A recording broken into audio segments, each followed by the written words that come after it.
এই ভিডিওতে আমরা মাইক্রোসফট এক্সেলের রোমান ফাংশন ব্যবহার করে জানবো কিভাবে খুব সহজেই আমরা রোমান ক্রমিক নম্বর তৈরি করতে পারি, তার পাশাপাশি যে কোনো সংখ্যার সমতুল্য রোমান সংখ্যা লিখতে পারি। এর জন্য প্রথমে আমি প্রথম মেথডটি দেখাচ্ছি যে যদি আমরা একটি রোমান সংখ্যা সিরিয়াল তৈরি করতে চাই তাহলে আমাদের যে ফাংশনটির প্রয়োজন হবে সেটা হচ্ছে রোমান ফাংশন। এই জন্য ইকুয়াল সাইন দিয়ে আমরা লিখছি রোমান, এরপর ট্যাব কি প্রেস করছি এবং এখানে যে সংখ্যাটি আমি লিখে দেবো সেই সংখ্যাটি রোমান সংখ্যা পাওয়া যাবে।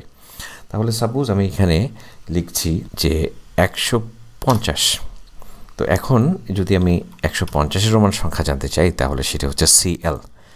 তো এবার আমি যদি এখানে ঠিক যে সংখ্যাটি লিখে দিচ্ছি, সাপোজ এখানে আমি লিখে দিচ্ছি 54, তাহলে কিন্তু এই 154 রোমান সংখ্যা কত সেটি আমরা জানতে পারছি। তো আসলে এই রোমান সংখ্যাটির মধ্যে আমরা যে সংখ্যাটি বসিয়ে দেব সেই সংখ্যাটির রোমান সমতুল্য রোমান সংখ্যাটি আমাদেরকে প্রদর্শন করবে, যার জন্য এই ব্র্যাকেটে আমরা যদি এই সেল অ্যাড্রেসটিকে আর্গুমেন্ট হিসেবে ব্যবহার করি এবং এভাবে যদি ড্র্যাগ করি তাহলে যে সংখ্যাগুলো পাশে থাকবে সেই সংখ্যাগুলো রোমান সংখ্যা তৈরি হবে। এখন এই সেলটি আমরা চাইলে সেটাকে আমরা হাইড করে রাখতে পারি, যদি আমাদের শুধু রোমান সংখ্যাটি প্রয়োজন হয় তো আমরা হাইড করে রেখে দেব। এবার আমরা আরেকটি মেথড শিখব, যে মেথডে এরকম একটি সিরিয়াল নম্বর আগে থেকে তৈরি করতে হবে না, তখন শুধুমাত্র আমরা লিখব রোমান, লেখার পরে একটা ফার্স্ট ব্র্যাকেট শুরু করব, এরপরে আমরা আরেকটি ফাংশন ইউজ করব রো।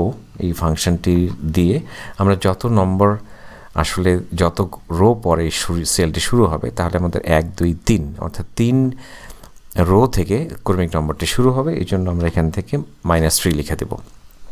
তাহলে এখন অটোমেটিকলি এখানে -3 থেকে -3 রো থেকে অটোমেটিকলি রোমান সংখ্যাগুলো পরবর্তী সেলের জন্য এভাবে রো ওয়াইজ কাউন্ট করে করে সে বসিয়ে দেবে। অর্থাৎ এখানে আমরা সরাসরি সংখ্যাটি বসিয়ে দিয়েছিলাম পাশের সংখ্যাটিকে রেফারেন্স হিসেবে, এবার রোটাকে রেফারেন্স হিসেবে বসিয়ে দিয়েছি। এভাবে আমরা চাইলে যে কোনো সংখ্যা থেকেও রোমান সংখ্যার ক্রমিক তৈরি করতে পারবো। তো আশা করছি এরকম নতুন নতুন ফাংশন জানতে আমাদের চ্যানেলটি সাবস্ক্রাইব করে পাশে থাকুন।